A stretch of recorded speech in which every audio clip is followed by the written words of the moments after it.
ବାପା ମା ପିଲା ରେଡ଼ି ହୋଇ ଆମେ ବାହାରି ପଡ଼ିଲୁ ମେଳା ବୁଲିବା ପାଇଁ। ଏଠି ଗୁଗୁ ଅଟୋକୁ ୱେଟ୍ କରିଥିଲା। ମୋତେ ପଚାରୁଥିଲା ମାମା ଅଟୋ କେତେବେଳେ ଆସିବ? ମୁଁ କହିଲି ରହିଯାଅ ଟିକେ ଆସିଯିବ ଏବେ। ଦେନ୍ ଅଟୋ ଆସିଗଲା, ସେଥିରେ ବସି ବାହାରି ପଡ଼ିଲୁ। ଗୁଗୁ ପୁଣି ପଚାରୁଥିଲା ମାମା କେତେବେଳେ ପହଞ୍ଚିବା କେତେବେଳେ ପହଞ୍ଚିବା? ଦେନ୍ ସେଠି ପହଞ୍ଚି ଆମେ କିଣିନେଲୁ ଟିକେଟ୍ ଏଣ୍ଡ ଭିତରକୁ ଚାଲିଲୁ। ସେଠି କ୍ରିସମାସ୍ କାର୍ନିଭାଲ୍ ପଡ଼ିଥିଲା, ସେଥିପାଇଁ ଭିତରର ଡେକୋରେସନ୍ କିଛି ଏମିତି ଥିଲା କ୍ରିସମାସ୍ ଥିମ୍ର।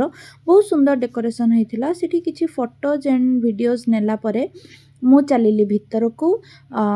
ବସ୍ ଏମିତି କ୍ରିସମାସ୍ ଟ୍ରି ଏଣ୍ଡ ଡେକୋରେସନ୍ ଦେଖି ଦେଖି ଚାଲୁଥିଲି। ଆଉ ଏଠି ସାମ୍ନାରେ ହିଁ ଥିଲା ଗୋଟେ କ୍ରୋକେରୀ ଏଣ୍ଡ କଟଲେରୀ ସପ୍। ଏଠି ସେଲ୍ ଚାଲିଥିଲା, ଭାବିଲି ଏଠୁ ପରେ କିଛି ଆଇଟମ୍ କିଣିବି। ଦେନ୍ ସାଇଡ଼୍ରେ ଥିଲା ଗୋଟେ ଉଡ଼େନ୍ ସପ୍, ଏଠି ବହୁତ ସୁନ୍ଦର ସୁନ୍ଦର ଆଇଟମ୍ ମିଳୁଥିଲା। ତାପରେ ଗୁଗୁ ମୋତେ କହିଲା ମାମା ଏଇ ଟ୍ରେନ୍ ରାଇଡ଼୍ରେ ବସିବି, ତାକୁ ନେଇ ଚାଲି ଯାଇଥିଲି। ଏଠି କ୍ୟାମେଲ୍ ରାଇଡ଼୍ ହେଉଥିଲା, ଗୁଗୁ ପଚାରିଲି ବସିବୁ? ନାଇଁ ନାଇଁ କହିଲା। ଦେନ୍ ଏଠି ପାଣିରେ ରାଇଡ଼୍ ହେଉଥିଲା, ତାକୁ ପଚାରିଲି ବସିବୁ କି? ତାପରେ ସିଏ ମୋତେ ଏଠି କହିଲା କି ନାଇଁ ଏଠି କାର୍ ରାଇଡ଼୍ରେ ବସିବି, ବଟ୍ ସେଠି ନ ବସି ଗୋଟେ ଡିଫରେଣ୍ଟ ରାଇଡ଼୍ରେ ବସିଲା। ଏଠି ରାମଦୋଳି ଥିଲା, ସାଇଡ଼୍ରେ ଗୋଟେ ଝୁଲା ଥିଲା, ଏହାର ନେମ୍ ମୁଁ ଜାଣିନି। ଦେନ୍ ଏମିତି ବୁଲି ବୁଲି ଚାଲିଲି।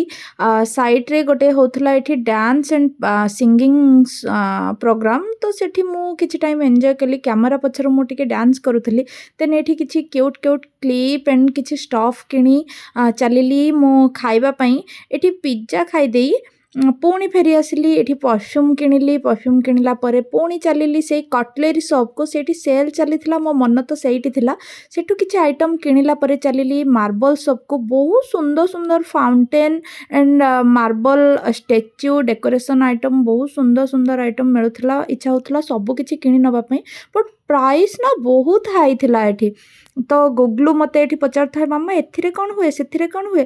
ଦେନ୍ ମୁଁ ଚାଲିଲି ଏଇ ଫଟୋ ଫ୍ରେମ୍ ସପ୍କୁ। ଏଠି ରେଜିନ୍ ଆର୍ଟରେ ସବୁ ଫଟୋ ଫ୍ରେମ୍ ମିଳୁଥିଲା। ଏଠୁ ଗୋଟେ ଆଇଟମ୍ ମୁଁ କିଣିଲି, ମୁଁ ସେଇଟା ଆପଣଙ୍କୁ ପରେ ଦେଖେଇବି। ଦେନ୍ ଏଠି ଗୁଗୁ ପୁଣି ଗୋଟେ ଝୁଲାରେ ବସିଲା। ଦେନ୍ ଆମେ ଫେରି ଆସିଲୁ ଘରକୁ।